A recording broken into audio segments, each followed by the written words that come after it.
último, a gente tem o famoso DPS, dispositivo de proteção contra surto. Como que funciona um DPS? Ele parte do princípio de funcionamento de um componente que é chamado de varistor. Varistor, geralmente, ele é feito de silício, né? Ou então com alguma liga metálica.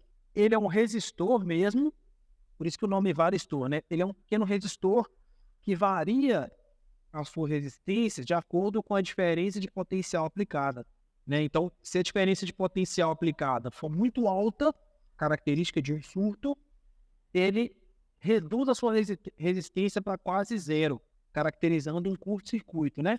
Se a tensão está normal nos terminais dele, ele apresenta uma resistência muito alta, próxima de um circuito aberto. Essa é a característica de um varistor. Então perceba, olha, aqui está indicado a alimentação da rede vindo, né? E o ideal é que essa alimentação seja uma senoide bonitinha, né? Uma senoidezinha lá, 60 Hz, com os valores e parâmetros que a gente já conhece. Aí, né, se ela vier bonitinha, ela passa aqui, ó. Tá vendo? Ela passou aqui no seu computador e vai funcionar lá legal.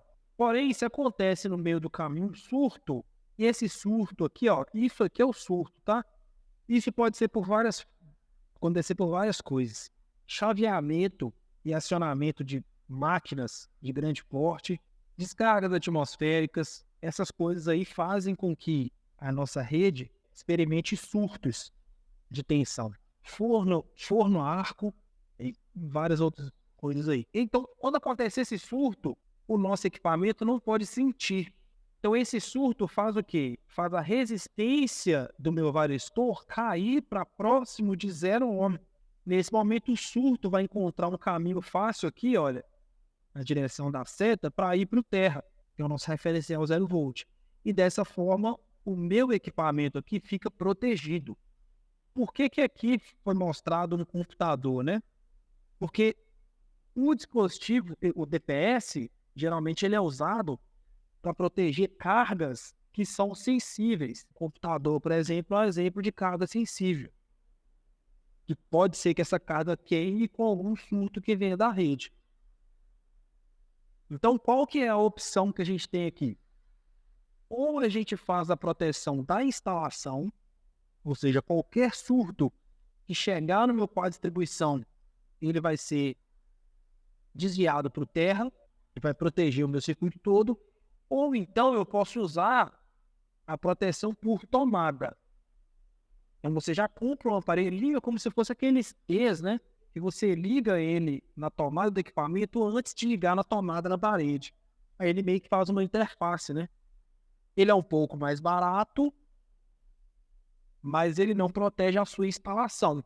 Ele só vai proteger aquele equipamento ali em específico. Então o ideal é que ele fique como, olha? O ideal é que ele fique assim, ó. Tá vendo? Aqui eu tenho um circuito trifásico, fase RST, o neutro, vindo aqui. E aqui do lado, ó, eu tenho os meus DPS. Perceba o que está acontecendo. Cada DPS aqui está recebendo uma fase e o último DPS está recebendo também o neutro. É interessante a gente fazer isso com o neutro também, tá? E na parte de baixo, olha aqui, todos aqui estão sendo ligados ao terra, que é o nosso referencial 0 volt. Inicialmente, todos eles ficam como chave aberta aqui, ó, funcionando, deixamos o circuito funcionar normal.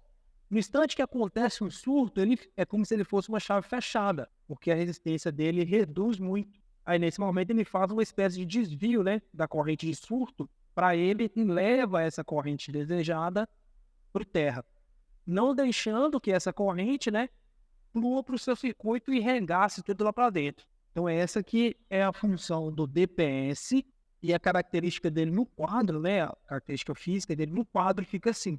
Então, geralmente, os DPS, ele vem com uma indicação no visual, que é esse quadradinho verde que está sendo mostrado aqui, ó. Se tiver verde, tá ok. Se ele ficar vermelho, quer dizer que ele já foi atuado. Aí, aquele DPS lá, você precisa trocar. Diferente dos outros dois aí que foram falados para trás, o DPS, ele tem a característica de precisar ser trocado. Então, toda vez que você tem um DPS lá, e esse DPS atua por algum motivo de surto, ele tem que ser trocado, né? Segue o mesmo raciocínio de fusível. Fusível, quando ele atua e queima, a gente precisa trocar, né? O DPS é a mesma coisa. Ok? Ficou dúvida aqui no varistor? DPS, como que funciona?